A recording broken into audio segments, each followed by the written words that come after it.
I didn't stage the party to make a point. I did it because no one else would. My parents were closing in on 40 years together, and when my sister tossed out the idea, just a little get together, she wrote in the family chat, my brother reacted with a thumbs up, and then the calendar did what it always does nothing. No venue suggestions, no follow up texts, no offers to help. So I stepped in. I spent 6 weeks combing through Annapolis charters, comparing hulls and crew reviews, calling captains at odd hours. I picked a mid-sized cutter with varnished teak rails and a private salon that could seat 24 comfortably. I booked a small string quartet and a pianist, music quiet enough for conversation, loud enough to make someone stop. I worked with a sommelier who curated 2 cases of coastal whites and a case of chilled rosé and hired a boutique florist to remake my mother's wedding bouquet in white peonies and blue delphinium. I took unpaid days from my copywriting gigs, set up group calls, drafted a seating plan that gently kept my uncle from monopolizing any conversation about his latest real estate miracle. When the confirmation emails hit my inbox in a neat column, yacht deposit, music retainer, wine invoice, floral balance, I paid without thinking. The card came out to $12,750. I rounded it off in my head because there was no reason for the exact number to matter. I told them it was handled. No one asked for receipts. Maybe that should have told me something, but at the time, I was too busy imagining my parents standing side by side on a deck, lantern lights soft on their faces, everyone here because they love them. The first text felt like a fluke. My aunt, keeping the guest list small, hope you understand. There was no name, no question, only that phrase. I stared at the screen, thinking of typos, of wrong threads, of some missing context. My mother followed with a second message. It's nothing personal. 2 sentences that have shadowed my life for as long as I can remember. When they skipped my birthday 2 years running, when they booked a family trip and told me later they'd assumed I was busy, when my cousin's new fiance got a front row seat at Christmas and I ate leftovers in the kitchen, they called it nothing personal. I didn't answer.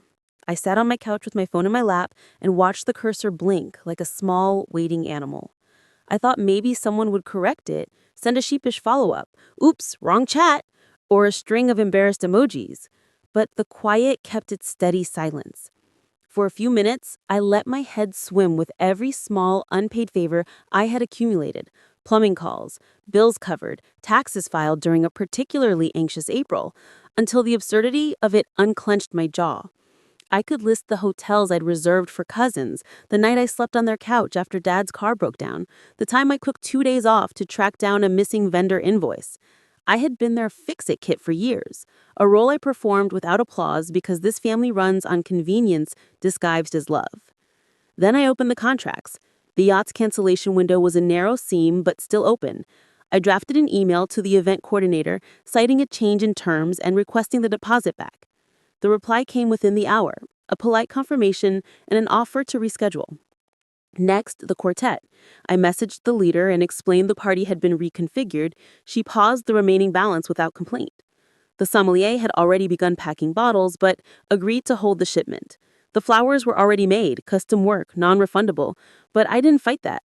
Let someone else place the bouquets. Let them decide where the petals go. That night, I walked down to the public pier 3 blocks from my apartment, sat on the low wall with my feet dangling where the light shimmered like torn foil. If I looked hard enough, I could imagine the yacht tied there, empty, its decks unpolished, the bow cold and still. For the first time in a long while, I felt something that wasn't wrapped in guilt or righteous anger. I felt distance, a clean, necessary space between who I had been for them and who I wanted to be for myself. I turned my phone off at midnight and slept without the constant thrum that had lived in my pocket for years, the expectation, the urgent, the emergency. I brewed coffee in the morning and walked to the bakery on the corner. I bought a plain almond croissant I didn't need, but wanted. I sat on a bench and watched people who were running toward plans. For a while, I simply let myself be small and not needed.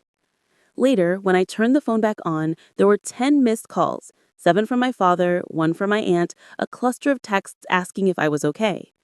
I let it ring once, twice, then I answered. His voice was quiet, tight. He asked, "Harper, what happened?" Like it was a glitch he couldn't understand. I paused. The only truthful answer sat on the tip of my tongue. You told me I wasn't invited. Instead, I listened to the flummoxed fumbling through instructions. Did I know about the caterer? Had the band been confirmed? As if the exclusion had never been sent. I let him talk himself into a small practical panic. I could have told him about the contracts I canceled, about the invoices in my folder. I could have offered to fix the thing I had been erased from, but the words did not rise. Instead, I said plainly, I wasn't invited, and let the silence that followed hang long enough to be uncomfortable for both of us. After I hung up, I sat at my kitchen table with my phone buzzing in the center, like a living thing. There was no flood of apologies, no embarrassed messages from my siblings asking what they'd done. There was only a stream of maintenance texts. The router's down, the garage light is flickering. Messages that treated me like an emergency department still on call. For the first time, the pattern revealed itself. They weren't missing me, they were missing the unpaid labor I had always supplied. I opened my receipts folder and pulled up every confirmation, email after email, charged and paid, and began to take pictures. I created a new thread with my sister, Renee, and sent everything in a clear, unemotional order. The yacht deposit, the string quartet receipts, the sommelier note, the paused catering bill. I wrote simply, I didn't ghost the party. I wasn't invited. I hit send and waited. Minutes later, her reply came. What the hell? I have no idea. The words looked small on the screen. Small was better than silence, but it wasn't enough. My finger hovered over my phone. I could call, explain, beg. I could beg my way back into the role I had always been rewarded for. Or I could keep the space I'd carved out with careful, stubborn hands. I put the phone down and walked to the window. From where I stood, I could see the marina, boats sleeping like pale teeth in the harbor. I imagined the night that would have been. Lanterns, my mother in a dress she'd saved for months, a pianist dipping into a familiar waltz. I thought about who gets to decide where you belong in your family. I thought about how sometimes the clearest answer is a quiet, unreturned call. My phone started ringing again. The screen flashed with my mother's name. I let it ring once, twice. Then I turned the sound off and watched the light fade. I didn't answer. I wanted them to notice that I had the power to be absent, and that absence might finally be the thing they couldn't ignore. I didn't check my phone the next morning. The calls had stopped sometime after midnight, and for once, I didn't wake to the sound of someone else's emergency. The quiet felt strange at first, too clean, too deliberate, like the world had paused to see what I would do without chaos to fill it.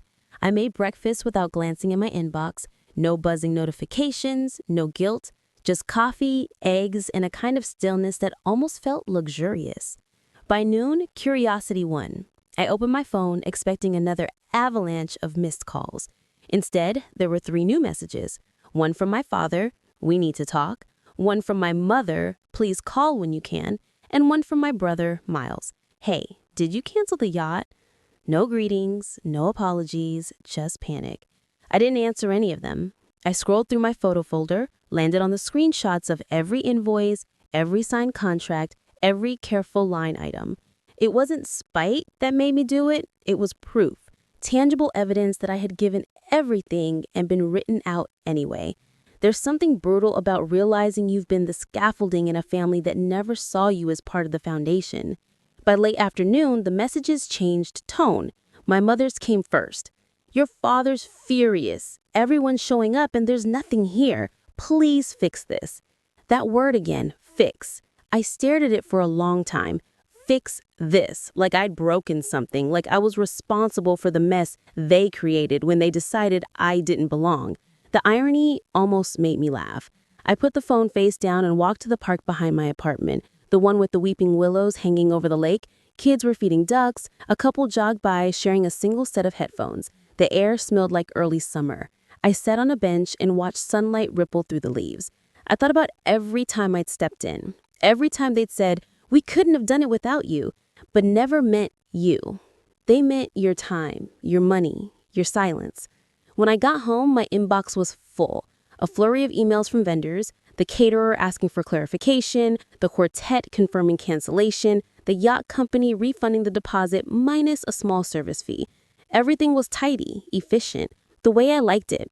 Only this time, the order wasn't for them, it was for me. The next morning, Renee called. I almost didn't pick up. "Harper, what happened?" she asked, her voice shaking like she already knew but needed me to say it out loud.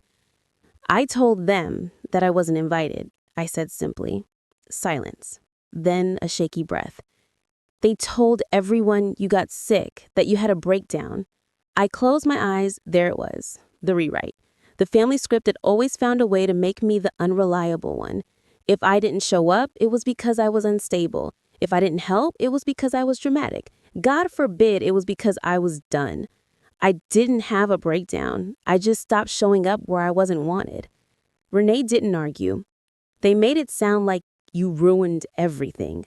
I didn't ruin anything. They did. She didn't reply, and I didn't feel the silence. For once, I let it stretch between us, honest and uncluttered. Before hanging up, she whispered, "I think you did the right thing." It wasn't approval I needed, it was acknowledgement. And that single sentence was enough. Days passed, the calls dwindled into static. My mother tried once more. Short messages disguised as casual. "How's work? Your dad's been stressed. The house feels empty without you." I read them all and responded to none. It wasn't punishment, it was preservation. Every text I ignored built a thin, invisible wall between the version of me that fixed everything and the version learning how not to. A week later, Amanda, the cousin who documented everything on Instagram, texted me. "Your mom looked wrecked at the party. The food was bad, no music, no wine. It was rough." I didn't respond at first. I just stared at her words until the meaning settled.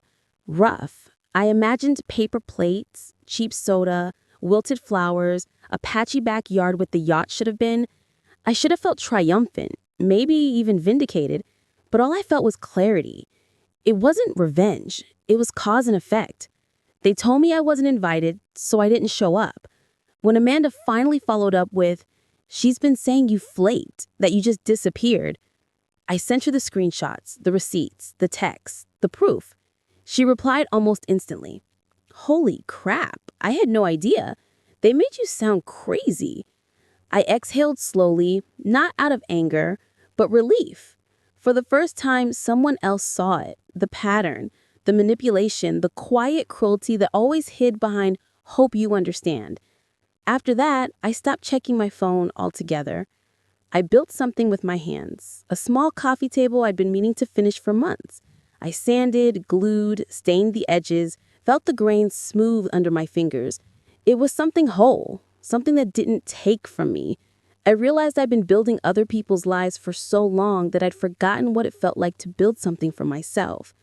The next morning, I found a message from Miles. "Wi-Fi's out again. Can you come look at it?" I didn't reply. Then my dad, a picture of the garage door halfway open, wires dangling like veins. No words, just the image. I stared at it, then closed the chat. I wasn't angry anymore, just done. That was the day I understood the difference between silence and peace. One is imposed, the other is chosen. The silence lingered longer than I expected. A month passed before anyone said my name out loud again, or at least before anyone dared to say it to me. I had braced for a storm, angry calls, guilt trips, maybe even a doorstep confrontation. But instead, there was nothing, just absence. It's strange how quiet can be both punishment and freedom. I thought it would hurt more, that their distance would hollow me out. But each day it hurt less. The space they left behind wasn't empty, it was mine. I filled it with little things. Morning walks before the city woke up, coffee that wasn't gulped between deadlines, a book I'd started 3 years ago and never finished. I didn't realize how much of my life I'd handed over in pieces until I started taking it back. Then one afternoon, a small envelope slid under my door. No return address, just my name written in my mother's looping script. Inside was a single Polaroid, my parents standing awkwardly in front of a half-deflated balloon arch, faces tight with something between embarrassment and exhaustion. Beneath it, one line written in my father's hand. "Maybe we should have listened." No apology, no explanation, just that. I turned the photo over. On the back, in faint pen marks, I recognized my mother's handwriting again. "We didn't realize how much you did until you stopped." I didn't cry, but something inside me shifted.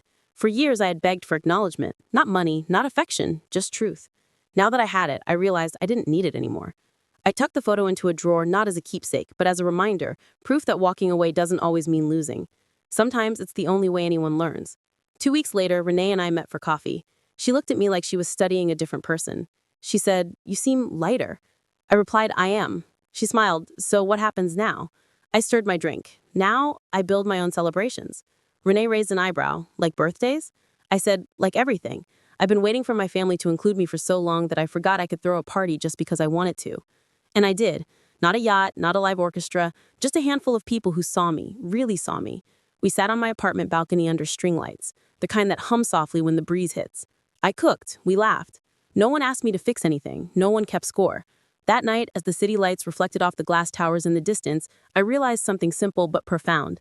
Love shouldn't feel like labor. Family shouldn't feel like debt. When my phone buzzed later with a new message from my brother, "Mom wants to talk. She misses you," I didn't answer right away. I looked out over the skyline, took a deep breath, and smiled. Maybe someday I'd reply. Maybe I wouldn't. Either way, for the first time in my life, the choice was entirely mine. Because peace isn't something you find, it's something you protect.